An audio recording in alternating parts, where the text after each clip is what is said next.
Yo, what up everybody? Slummy here coming at you with another weekly video. This week I'm going to go over my advanced tips on trading in ESO. I do apologize. I did mean to crank out a build video this week. Unfortunately, the RNG gods were not kind to me, so I'm still gear grinding. So in the meantime, I'll show you how to make a ton of gold trading in ESO. The first and most important thing you want to consider is joining a trading guild. This is really easy to do. If you go to elderscrollsonline.com, select forums, select the platform you play on, and select guilds. Just in the subject line, put looking for active trading guild. In the body, put your username or your gamer tag, depending on what platform you play on. Someone's going to send you an invite really quick. If you don't want to go through the forums, you can always just post it in the in-game chat that you're looking for a guild. A couple of things you want to consider when joining a trading guild is there are usually monthly dues associated with it that are paid out weekly. Anywhere between 5 and 10 gold is the most common. That's per week, 5 to 10 gold. Some guild traders will charge more, but you want to make sure that you're not joining 5 guild traders all at once if you're really struggling to make gold. My suggestion would be to join one guild, maybe even 2, and once you start actively selling things on the guild store, you can obviously join more guilds because the gold will be coming in a lot faster. You can have up to 30 slots to sell, and I believe they will stay on the guild store for about 30 days. Another thing you want to consider is don't join a guild with like 5 or 10 people. You want to join a guild with a lot of people. The more people in the guild, the more likely you are to sell things. And also, if guilds are using Band or Discord or some kind of platform to communicate through, this is a great way because once you put things on the guild store, you can let your guild know. Also, some guilds will post what the trending, items are for the week, for the month. Also, if somebody is looking for a specific piece, they might communicate through Band or Discord, and you might have that piece in your inventory. So as opposed to taking a chance and putting it on the guild store, you can message them directly and be like, hey, when is the next time you're signing on? I have this item. I could sell it to you for X amount of gold. If it's too much for them, try to negotiate a little bit. But again, the whole point of this is to maximize gold. So join that trading guild because gold will come really easy when you do this. All right, now we're getting into the money making portion of the video. And to make a lot of gold, normally this would not be my first choice, but with update 17 right around the corner for us console players and already being live on you PC players, with the outfit system coming into the game, motifs are a very hot item right now. Some motifs you can't sell for a lot, but they sell really quickly because everyone's looking to gather motifs to be able to further utilize the outfit system. Motifs could be obtained by looting lockboxes, nightstands, thieving. It could be obtained by daily quests as random rewards. The rarer the motif, the higher the price you could sell it for. PvP motifs are actually pretty rare and sell for a lot of money. Also, if you are able to get motifs through, let's say, trials, those sell for a lot of money as well. Furniture diagrams are also another way to go. Everyone's looking to deck out their homes. People buy multiple homes and want to have different styles. Again, do your research before placing these items up for sale, because if you're overcharging, it's never going to sell. You want to take the lowest price for your item in your guild store, and then you want to undercut it to ensure that your item sells first. If you're not part of a guild trader, you can always link the item in the chat and negotiate with people on how much they're willing to pay to buy it. Do not cash these in to vendors because you'll get barely any gold for it, and it's really just not worth your time. On top of the motifs and the furniture diagrams, you want to make sure to put the crafting mats up for sale that will craft these materials, because even though they have this style, they might not be able to craft it. And again, do your research, see how much people are selling those mats for, and then undercut it. If you aren't familiar with how much items are costing, there's tons of websites out there that'll tell you the range of which things are selling through guild trader stores. If you're a PC player, there's a mod or an add-on you can use that'll tell you the price range. But it is important to put these up once you get them if you don't need them, because they do sell really quickly. All right, number 2 on the list, and what used to be number 1, is selling and trading purple and gold jewelry. The reason I say purple and gold is because I haven't really had any luck selling blue and green jewelry, primarily because that jewelry cannot be upgraded. So a lot of players, when they're going to spend gold, they're going to save gold to buy that purple or gold jewelry piece.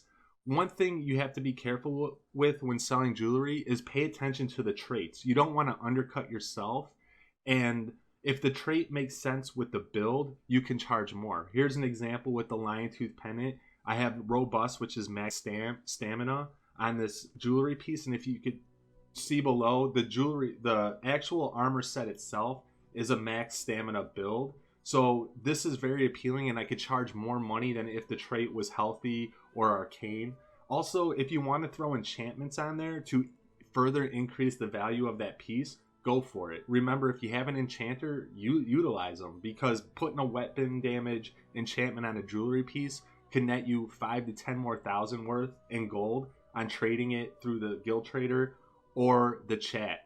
How do you go about getting purple jewelry? Well, you can grind out dolmens.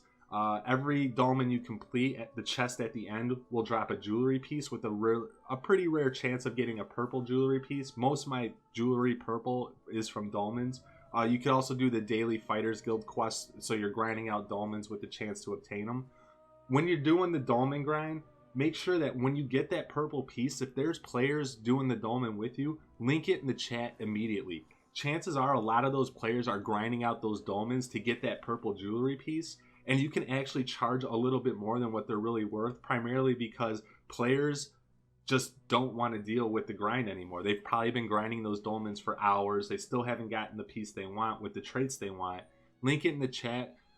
It'll sell very quickly. To get gold and purple jewelry, another way to do it is going to Cyrodiil with the special vendors. You could purchase these with alliance points or gold, and they do not bind on purchase. They bind when equipped. So after you purchase them, you can actually sell or trade them right away. But jewelry, I guarantee you will make a ton of money. I've made over hundreds of thousands of gold per week just selling purple jewelry pieces. Okay, besides the second item I would recommend, or items that I would recommend that really make you a lot of gold and sell pretty quickly, is selling crafting mats, either refined or just raw materials that you get out in the world. As you can see, if you're hoarding, any gold material, just one item sells for a lot. So if you have a bunch of this, even the purple crafting materials still sell for 1,000 just for one. So if you have a bunch of these sitting in there, post them up on the guild store, or you can even throw them in the chat for the zone chats. But these sell really quickly, as well as a lot of crafters are looking for these materials or need these materials to either complete crafting writs or etc. So materials, crafting mats, even materials that pertain to certain styles are great items to post up on the guild trader or in the zone chat to sell, and should sell pretty quickly and make you a lot of gold. All right, now I'm jumping into the armor and weapons part. In this, you can make a ton of money as well, but I do recommend having a person that's maxed out in all the crafting abilities and enchantments. Also, you're unfortunately you're gonna have to do a little bit of research, but basically having a crafter, researching popular build videos, almost all those builds pertain to some kind of crafting set that is going to be desired by everyone, especially the videos with 100,000+ views. I also have a couple Magicka DPS builds on YouTube, but pay attention to the gear sets they're using and the traits that they're using, because everyone's going to want that build.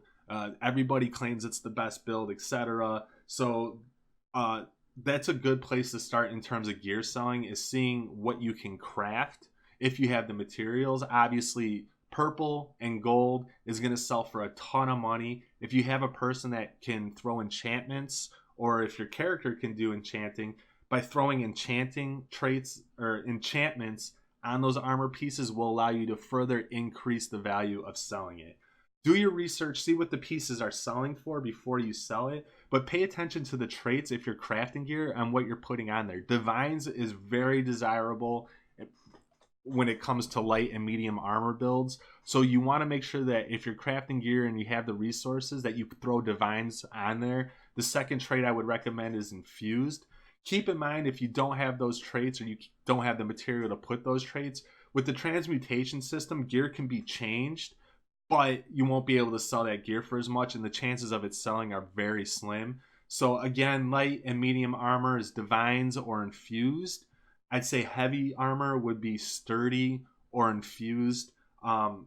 Some great sets for the light armor. Julianos is used by almost everybody for Magicka DPS. For medium armor, Hunting's Rage is a really good set that almost everybody uses for stamina and weapon damage. For heavy armor builds, Shackle Breakers is a very popular thing to do, or thing to use. Weapons, same thing. Do your research. Sharpened weapons are very desirable. So in terms of crafting, that is a way you can maximize profits by crafting gear. Also, don't be afraid to check out the zone chat. People are looking for crafters all the time. So by crafting them gear, charge them money to do it. You spent a lot of time getting those crafting skills up to where you need them to craft your own gear. Don't let, even if people give you items to craft for them, still charge them money for crafting it. Another good thing to do is when you're out in the world grinding, pay attention to the gear that you're picking up. Again, if you have a crafter, you can always upgrade the gear if you have your crafting materials. A good example, if you pick up a martial knowledge piece of armor and it's divines but it's green, you know you could sell it for a lot of money. Upgrade it to like a purple or a gold if you have the resources to, because you'll be able to sell it for a lot more money. And again, a lot of players don't want to waste time grinding resources and to level up their crafting to get those gears purple or gold, and you can't even get it gold unless you upgrade it as a crafter. So pay attention to the gear that's dropping in the world. Also, when you're running dungeons, especially vet dungeons, a lot of time people are grinding those specific dungeons to obtain a specific gear set with a specific trait on it. Pay attention to your gear drops, and if you obtain that drop that they're looking for, don't be afraid to charge them money for it. Link it in the chat, let them know you got it, this is how much you want for it. A lot of people will pay a ton of money for that piece, even more than it's worth outright, just because for one, you can only obtain it with the group that you're in for the dungeons, and for two, they've probably been grinding that dungeon for 2 or 3 hours and they just want that piece to be done with it. So really, don't be afraid to really jack up the price on those pieces, especially if someone in your group is looking for it. Also, as you're picking up pieces, if you don't need it, link it in the chat just in case somebody in your group in those dungeons are looking for it. Same with trials. Another good recommendation is the PvP gear sells for a ton of money in the guild traders, just because a lot of people do not play PvP. They're more of PvE players. Also, you can buy the purple and gold sets in PvP with the special vendor in Cyrodiil. Those gold pieces do not bind to your account when you buy them, only on equip. So you can sell them or trade them within the zone chat or guild store also. Alright, this last part of the video, I'm going to dub it the miscellaneous video part of the video, primarily because this way you will make a ton of gold. It's just a really good grind to get the items in order to make it. So this is kind of why I saved it for last. So the best for last per se, but if you don't have a lot of time playing, this is probably not gonna really benefit you any. But I'll start with crafting writs. These sell for a ton of money. They're just very rare to get. I'd say if you do the daily crafting quests every day, so 7 days a week, you'll probably get maybe one master writ per crafting ability, maybe. So I could do all my crafting, enchantment, potions, and I might just get 1 or 2 for blacksmithing for that whole week. So they are pretty hard to come by, but they do sell for a lot of money. Also, when you get them, if you don't want to go to your guild store to sell it, post it in the zone chat, negotiate with people, because basically everyone's looking for these, especially with update 17 coming out, because I believe writ vouchers are going to be used to purchase additional home storage. The other thing I recommend is purple and gold recipes, especially anything with a tri-stat. So anything that really increases magicka health and stamina will sell for a lot of money. Blue and green recipes, I haven't had much luck selling. I have sold a couple, but very low amount of gold.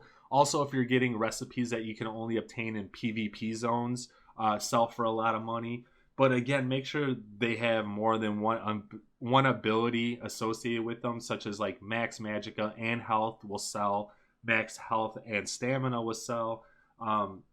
Also, the ingredients to make that food slash drink will sell for a lot of money also. It's really hard to get purple recipes in this game. You could do it by thieving, you could do it by completing daily quests in certain areas. I believe you can get them through vet dungeons and doing the Undaunted, and I believe you can get them in trials and in PvP zones. But purple and gold recipes sell fairly quickly, and that you could charge a lot of money for them. Another thing is when you're researching build videos, pay attention to the spell potions they're using. A good example, a really highly desired potion is Magicka Recovery, Spell Damage, Weapon Damage, Spell Crit, Weapon Crit. All these have specific purposes, especially in PvP, and people need a lot of them. So sell those and sell the ingredients to make them too. If you don't want to craft the potions, just sell the ingredients. Look up what the ingredients are, especially if you're not fully stacked in alchemy.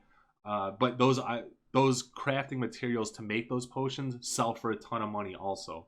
When it comes to selling on any trader or zone chat, you need to know what the prices are so you can kind of be competitive to make the max amount of gold. Overpricing things is going to do you no good. Yeah, you might get that chance where someone's just lazy, doesn't want to find the lowest price, sees the first item and buys it. But for the most part, things are just going to be sitting in your store. So make sure you're researching prices on items. Ask your guildmates what they're selling items for. Also, you can add it in the zone chat. Ask. This is such a friendly community. Everybody's here to help. Thank you so much for tuning into the video. Again, these will be weekly videos. Hopefully next week I can get my build done. If you have a better way to make money through trading and flipping items, post it in the comments below. I do like showing people my best ways, but I also like learning different and more effective ways. I don't know everything. Make sure you hit the subscribe button, and thank you all for tuning in. I will see you next week.